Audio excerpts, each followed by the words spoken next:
Usually when you go to the doctor, there's just this underlying expectation of access. Right, absolutely. Yeah, like you describe a symptom and the doctor gives you a diagnosis or a treatment plan or, at least points you toward a specialist who can help. The whole system is basically built on this free flow of information, Yeah, designed to keep you healthy. exactly. But I mean, imagine if you walked into a clinic today just desperate for help and the doctor looked at you and said, I know exactly what you need to survive, but it is a federal crime for me to even tell you the name of the treatment. Oh, wow. Yeah, that's terrifying. It really is. Think of it like a nationwide internet firewall, but instead of just blocking, sketchy websites, this firewall completely blocks any search terms, any medical textbooks, and any mail related to your own reproductive health. It sounds like the premise of a dystopian novel, honestly. Totally. Yet that was the literal legal reality in the United States in the early 1900s. So welcome to today's deep dive into the sources. Our mission today is exploring the life of Margaret Sanger.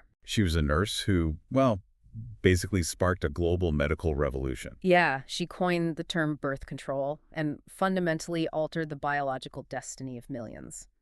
We're pulling all our information today from a highly comprehensive Wikipedia article that details her life, her activism, and the intensely debated controversies that still surround her legacy today. And, the reason you should care about this deep dive isn't just because it's a fascinating piece of medical history. Right. Sanger's life provides this masterclass in how an individual uses civil disobedience, strategic legal loopholes, and, frankly, pragmatic alliances to challenge a legal establishment that seemed entirely invincible. Okay, let's unpack this, because to really understand Margaret Sanger, you have to understand the firewall she was up against. I saw this in the sources, but I really need you to explain how extreme it actually was. It was called the Comstock Act, right? Yeah, the Comstock Act. It was passed in the late 1800s, and it essentially made anatomy illegal to discuss in the mail. Wait, anatomy? Yeah, I mean, it categorized any contraceptives or even just a basic medical pamphlet explaining how human reproduction worked as quote-unquote obscenity. That is wild. Sending that information through the Postal Service was a federal crime. Doctors were legally gagged by the state. So to understand why Sanger decided to dedicate her entire life to breaking that specific gag order, we have to look at her childhood. She was born Margaret Higgins in 1879, growing up in a bustling Irish Catholic household in New York. And the detail that just stopped me in my tracks was the physical toll this environment took on her mother, Anne. Oh, the statistics of her mother's life are just staggering. In 22 years, Anne Higgins conceived 18 times. 18? Yeah. She had 11 live births. Her body was subjected to near constant pregnancy, childbirth, and recovery with almost no pause whatsoever. God. And she ultimately died at the age of 50, when Margaret was just 19. You really have to ask, how much did watching her mother literally die of biological exhaustion shape her worldview? It just has to be the foundation of everything she did next. It clearly laid the emotional groundwork, yeah. But the true catalyst happened years later, during her work as a visiting nurse in the slums of New York's East Side in the early 1910s. Right, working with the immigrant communities. Exactly. She was treating working-class, often immigrant women living in incredibly dense, impoverished tenements. And what she witnessed there was a daily nightmare of women undergoing frequent childbirths, miscarriages, and out of sheer desperation, really dangerous back-alley abortions. And there's a specific story she told throughout her life that seems to encapsulate that nightmare. The story of a patient named Sadie Sachs. Yeah, Sadie Sachs. She was a mother who had contracted a severe sepsis infection from a self-induced abortion. Ugh, awful. Sanger spent days nursing her back from the brink of death, and as Sadie was recovering, she was terrified of going through it again, so she pleaded with the attending doctor for preventative advice. And the doctor's response was just completely callous. According to Sanger, he laughed at her patient. He told her she couldn't have her cake and eat it too. And his only medical advice was to, tell Jake to sleep on the roof. It's unbelievable. He essentially told a married woman living in a cramped tenement that her only option was total abstinence. And a few months later, the inevitable happened. Sanger was called back to that exact same apartment. Oh, no. Sadie had become pregnant again, attempted another self-induced abortion, and by the time Sanger arrived, she was dying.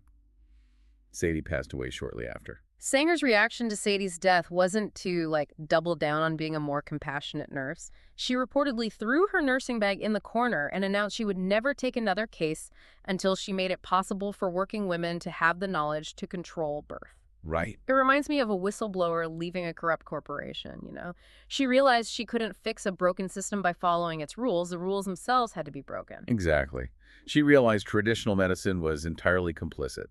Because doctors refused to help these women, she had to bypass the medical establishment entirely. Take it straight to the people. She had to take the information directly to the public.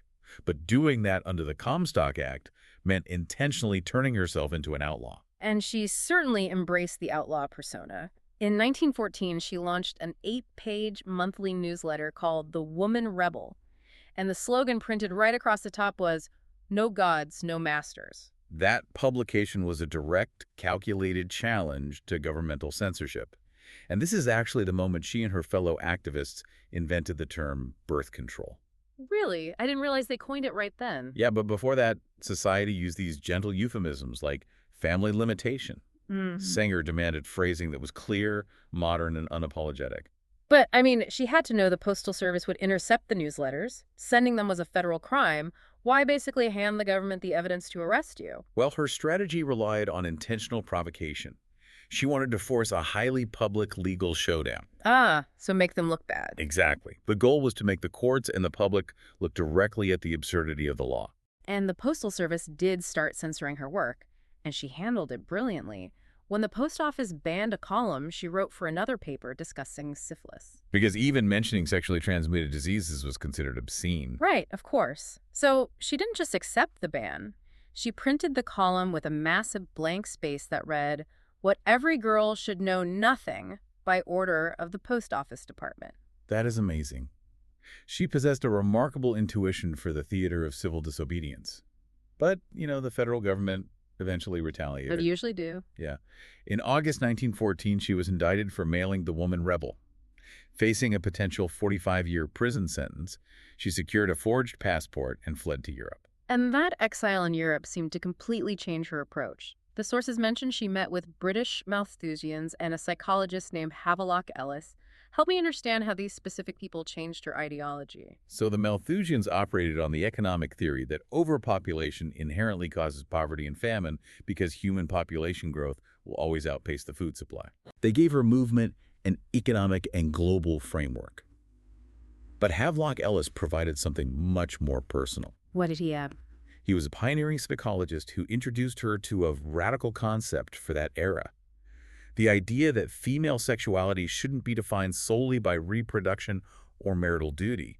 He argued it could be a powerful, liberating, and inherently enjoyable force. That shifts her messaging completely. It's no longer just about preventing poverty. It becomes a fight for bodily autonomy and personal freedom. Exactly.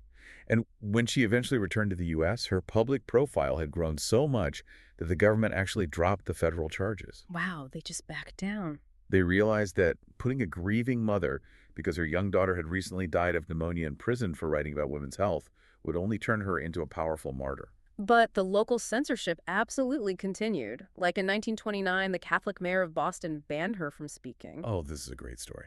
Yeah, she responded by standing on the stage with a literal piece of tape gagging her mouth, while a colleague read her speech out loud to the audience. She basically weaponized silence. What's fascinating here is how she turned silence into a megaphone. It's a perfect way to describe it. The press went wild. She understood how to keep the issue on the front page of the newspapers. PR and theater can only get you so far, though, right? Yeah. Women didn't just need awareness. They needed actual clinical care and physical contraceptives. Right, the practical tools. So having won the battle of public opinion, she had to pivot from being a radical pamphleteer to an institutional organizer. And building that physical infrastructure was incredibly dangerous. In October 1916, Sanger and her sister, Ethel Byrne, who was also a nurse, opened the first birth control clinic in the United States, located in Brooklyn. And it lasted just 9 days before an undercover policewoman arrested them. Ethel went on a hunger strike in jail, becoming the first woman in the U.S. to be force-fed by authorities. Just brutal. Yeah. Sanger was convicted as well, but when the judge offered her a lighter sentence if she promised to stop breaking the law, she refused. She chose 30 days in a workhouse over paying a fine. But that stubborn refusal paid off in a totally unexpected way. She appealed the conviction, and while she ultimately lost the appeal, the 1918 New York court ruling contained a massive silver lining. A loophole. Yes, the judge created a specific legal loophole. He ruled that the law prohibiting contraception could not be applied to physicians if they were prescribing it for the cure or prevention of disease. Wait, I need some clarification here. Sanger was a nurse, not a physician. Right. How does she exploit a loophole designed only for doctors, especially in an era when the medical establishment wanted nothing to do with her? Well, she built a shadow medical system. Mm-hmm. In 1923, she opened the Clinical Research Bureau. And to comply with the judge's loophole, she staffed it entirely with female doctors and nurses. Oh, that's clever. Yeah, female physicians at the time were heavily marginalized by mainstream hospitals, so Sanger recruited them. She found a way to operate just inside the boundaries of the law by employing the very professionals the establishment overlooked. So she's building a national network now. Clinics, lobbying efforts, massive speaking tours. She seemed completely singular in her focus, which leads to one of the most baffling moments in the source material. I know exactly what you're going to bring up. In her quest to spread the message, she spoke to the women's auxiliary of the Ku Klux Klan. Yeah. Wait, she spoke to the KKK? How does a progressive socialist end up there? That event really highlights a sheer pragmatism that bordered on fanaticism. Sanger's justification was that she would speak to literally any group, anywhere, that would grant her an audience for her birth control message. Just anyone who would listen. Right. She later wrote about the experience in her autobiography, calling the event weird and describing the audience as dull. She actually noted she felt she had to speak to them in the simplest possible language, like children. It shows she was willing to enter any room, no matter how toxic, if there was a microphone. And her willingness to ally with controversial figures to gain an audience and legitimacy is exactly what leads us to the most complex and heavily debated aspects of her legacy today. Right, because if you want to take a movement national, you need two things: scientific legitimacy and serious funding. And because she was a woman without an advanced academic degree, the mainstream male-dominated medical establishment shunned her. Mm-hmm. So her alignment with the eugenics movement feels like a pragmatic pivot, like a modern startup making a calculated, maybe morally questionable shift in their pitch to secure funding from the dominant establishment of the era. We really have to look at the historical context of the 1920s here. Yeah. And to be clear, we're just impartially reporting what the sources say on this. Right, totally. We're not taking any sides, just looking at the history. Exactly.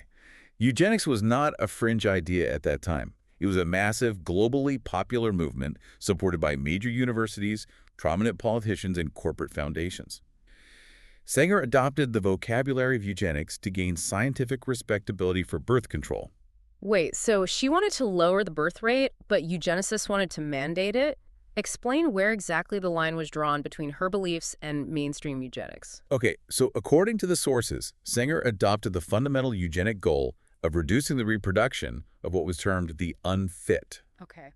However, her definition of unfit was based on traits like extreme poverty, severe mental illness, and the inability to provide for a massive family. Crucially, she explicitly did not categorize ethnicities or races as superior or inferior. So she actually angered the mainstream eugenicists of her day. Yeah, she routinely clashed with them. Mainstream eugenics believed the government should legally mandate who could and couldn't have children. Sanger, driven by her feminism, believed that women must voluntarily choose their family size. She completely rejected the idea that the state should order healthy women to produce abundant offspring. We also need to discuss the Negro Project, launched in 1939. Prior to this, in 1930, she had opened a clinic in Harlem with an all-black staff, supported by civil rights leader W.E.B. Du Bois, which successfully served thousands of African-American women. Yeah, the Negro Project was an initiative to expand birth control access to impoverished African Americans in the segregated South. And the intense modern debate centers around a specific letter Sanger wrote to the project's managers. Right. She advised them to affiliate with African American ministers to help spread the word. In her letter, she wrote, "We do not want word to go out that we want to exterminate the Negro population, and the minister is the man who can straighten out that idea if it ever occurs to any of their more rebellious members." That quote is incredibly heavy, and the sources lay out the conflicting views on this very clearly, and again, we're just reporting what they say. Right, impartially looking at both sides. On one side, Academic Angela Davis argues that this, quote, proves the movement evolved into a racist program of population control. And that perspective is heavily amplified today by modern anti-abortion activists to argue Sanger was inherently racist. And on the other side, the consensus among most historical scholars interprets that letter differently. They view it as Sanger genuinely trying to prevent unfounded paranoid rumors about her clinic's purposes from taking root in a deeply marginalized community. I see. These scholars conclude there is no evidence Sanger herself held racist views, noting her clinic served all races equally, and she refused to tolerate bigotry among her clinical staff. It is a deeply contested piece of history, and her ultimate goal of preventing tragedies like Sadie Sachs brings us to another major modern misconception: her stance on abortion. This one surprises a lot of people. Because given her association with Planned Parenthood, you might just assume she supported it, but she actively opposed it.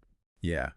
In 1930, there were an estimated 800,000 illegal abortions occurring in the U.S. every single year, resulting in thousands of maternal deaths. Sanger viewed abortion as a societal tragedy and a massive public health danger. She explicitly pushed birth control to eliminate the need for abortion entirely. When she opened her first clinic, she handed out flyers that literally read, "Do not kill, do not take life, but prevent." Her clinics never provided abortions during her lifetime. There is a profound historical irony here. The birth control movement, which eventually evolved into a modern reproductive rights movement fighting to keep abortion legal, was originally founded with the explicit goal of ending the practice of abortion by making it medically unnecessary. Okay, here's where it gets really interesting. Let's unpack her final act. Sanger is in her 70s. Most people would retire. Right, she's living in Arizona. But she is not satisfied with mechanical barriers like diaphragms and the slow progress of local clinics. She wanted a solution that was simple, cheap, and totally controlled by the woman. She recognized that mechanical barriers required privacy and clinical access that many women simply didn't have. She wanted a conceptual shift from a physical barrier to a biological off switch. But how does a retired nurse in her 70s bring a revolutionary biological drug into existence? Through sheer force of will and connections. In the early 1950s, she persuaded her friend, the incredibly wealthy philanthropist Catherine McCormick, to fund an ambitious biologist named Gregory Pincus. Wow. Sanger basically played the role of matchmaker between the visionary scientist and the required capital. She matched the scientist with the funding, and that direct intervention led to the creation of Enovid, the first oral contraceptive pill. Yeah. It fundamentally changed global society, decoupling sex from reproduction in a way that altered the workforce, marriage, and economics forever. And she lived just long enough to see the culmination of her life's work. She helped form the International Planned Parenthood Federation, and in 1965, the Supreme Court handed down the Griswold v. Connecticut decision, which finally struck down the state laws prohibiting birth control for married couples. Incredible timing. Yeah, she died the very next year, in 1966, at the age of 86. But the fallout from her life continues right into the present day. We see an ongoing paradox. Recently, Planned Parenthood removed her name from some of their awards and clinics to distance themselves from her ties to the eugenics movement. Yet, figures like Martin Luther King Jr. famously praised her. He said her civil disobedience and willingness to go to jail for an unjust law set a tradition that the civil rights movement directly relied upon. Her legacy really forces us to hold two deeply conflicting truths at once. The incredible, tangible liberation she achieved for millions of women, existing right alongside the deeply uncomfortable methods, compromises, and alliances she utilized to survive the establishment of her era. Taking a step back, look at the journey we've covered today. We started with a heartbroken nurse in a New York slum, watching her mother and her patients die from biological exhaustion. We followed her as she became a global outlaw, a master of PR, an architect of a shadow medical system, and the catalyst for the birth control pill. She utilized everything from heroic civil disobedience to incredible pragmatism to completely rewrite the rules of modern medicine. And if we connect this to the bigger picture, Margaret Sanger forces us to ask a very difficult question about history itself. What's that? How do we judge a pioneer whose world-changing altruism and fight for freedom was inextricably tangled up with the flawed scientific movements of their era? Can a movement entirely outgrow the compromises of its founder? That is a lot to chew on. Thank you for joining us on this deep dive into the sources. We hope it inspired you to keep questioning the history behind the world you live in today. Because the next time you go to the doctor and the information flows freely, just remember the woman who decided to burn down the firewall.